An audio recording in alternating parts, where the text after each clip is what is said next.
Shalom, saya siswa SMA Swasta Kristen Wekabubak, kelas 12 IPA 1. Di sini, video yang saya buat guna untuk memenuhi tugas yang diberikan oleh guru fisika di sekolah kami. Nah, sebelum kita masuk pada penjelasan intinya, kita harus tahu apa yang dimaksud dengan radiasi elektromagnetik. Radiasi elektromagnetik adalah kombinasi medan listrik dan medan magnet yang bersosilasi dan merambat melewati ruang dan membawa energi dari satu tempat ke tempat yang lain. Jadi, penyebab adanya reaksi atau radiasi elektromagnetik itu karena adanya medan listrik dan medan magnet. Nah, di materi radiasi elektromagnetik ada yang namanya spektrum elektromagnetik. Apa itu? Spektrum elektromagnetik adalah rentang radiasi elektromagnetik yang menunjukkan berbagai jenis gelombang elektromagnetik sesuai dengan frekuensi dan panjang gelombangnya. Atau bisa juga dikatakan, spektrum elektromagnetik bisa diketengahkan dalam panjang gelombang, frekuensi atau tenaga per foton. Nah, berikut adalah jenis gelombang elektromagnetik atau spektrum elektromagnetik. Di sini saya akan menjelaskan sumber, manfaat, dan bahaya dari jenis-jenis gelombang elektromagnetik. Yang pertama adalah gelombang mikro. Gelombang mikro ini bisa juga disebut dengan microwaves. Nah, gelombang mikro ini berasal dari arus listrik bolak-balik yang akan diubah menjadi arus listrik searah. Nah, gelombang mikro atau microwaves dapat dihasilkan oleh tabung klistron yang mana memiliki fungsi sebagai penghantar energi panas. Manfaat dari gelombang mikro itu yang pertama untuk sebagai pemanas, yang kedua untuk komunikasi radar atau radio detection and ranging, yang ketiga untuk menganalisa struktur atomik dan molekul, yang keempat dapat digunakan untuk mengukur kedalaman laut, yang kelima digunakan pada rangkaian televisi, yang keenam gelombang radar diaplikasikan untuk mendeteksi suatu objek, memandu pendaratan pesawat terbang, membantu pengamatan di kapal laut, dan pesawat terbang pada malam hari atau cuaca kabut, serta untuk menentukan arah dan posisi yang tepat.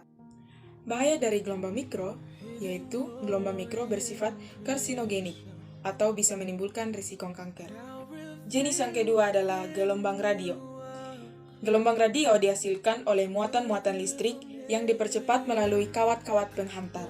Muatan-muatan ini dibangkitkan oleh rangkaian elektronika yang disebut dengan isolator.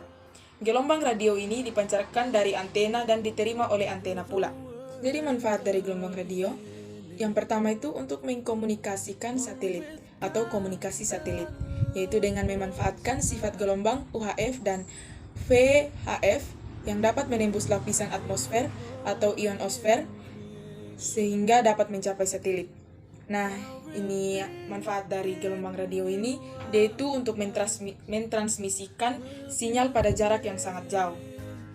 Bahaya atau dampak buruk yang bisa terjadi akibat pancaran radio frekuensi adalah kerusakan pada jaringan tubuh.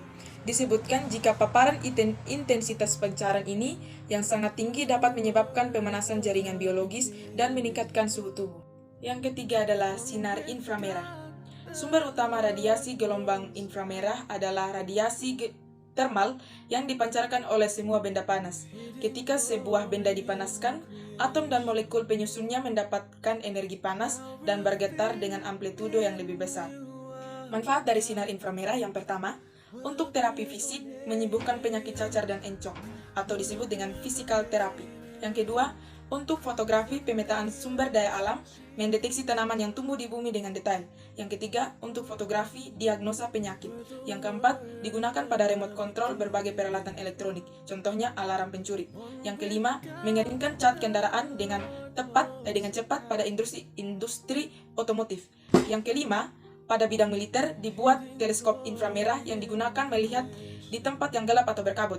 Yang keenam, sinar inframerah di bidang militer dimanfaatkan satelit untuk memotret permukaan bumi meskipun terhalang oleh kabut atau awan. Nah, bahaya dari sinar inframerah yaitu adanya rasa terbakar pada permukaan kulit. Karena inframerah dapat menembus jaringan kulit terdalam hingga merusak kolagen di bawah kulit. Inframerah dapat menembus retina mata yang memicu penumpukan kabut putih yang melapisi retina sehingga mata yang mengalami penurunan ketajaman bahkan katarak. Cahaya tampak. Cahaya tampak adalah cahaya yang satu-satunya dapat dilihat oleh manusia, yaitu dengan mata telanjang. Cahaya tampak ini sumbernya bisa dari sinar ultraviolet atau sinar matahari. Manfaat dari sinar tampak atau cahaya tampak. Yang pertama, membantu penglihatan mata manusia. Yang kedua, salah satu aplikasi dari sinar tampak adalah penggunaan sinar laser dalam serat optik pada bidang telekomunikasi. Bahaya dari cahaya tampak yaitu dapat menyebabkan kerusakan DNA dengan melalui timbulnya oksigen reaktif dalam tubuh. Kerusakan DNA pada sel ini dapat menyebabkan sel menjadi berfungsi tidak normal, misalnya tumbuh secara liar.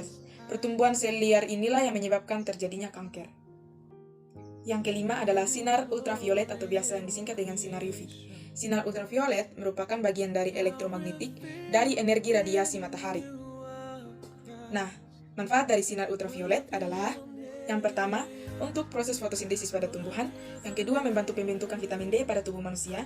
Yang ketiga, dengan peralatan khusus dapat digunakan untuk membunuh kuman penyakit. Yang keempat, untuk memeriksa keaslian tanda tangan di bank-bank. Bahaya yang dapat ditimbulkan dari sinar UV yang pertama, dapat menyebabkan kanker kulit.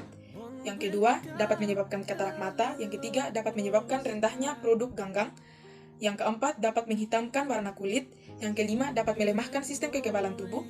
Sinar X terbentuk pada saat elektron-elektron bebas melepaskan sebagian energi saat terjalin interaksi dengan elektron lain yang mengorbit atau dengan inti atom atau nukleus. Energi yang dilepaskan dari elektron ini berupa fotosinar X.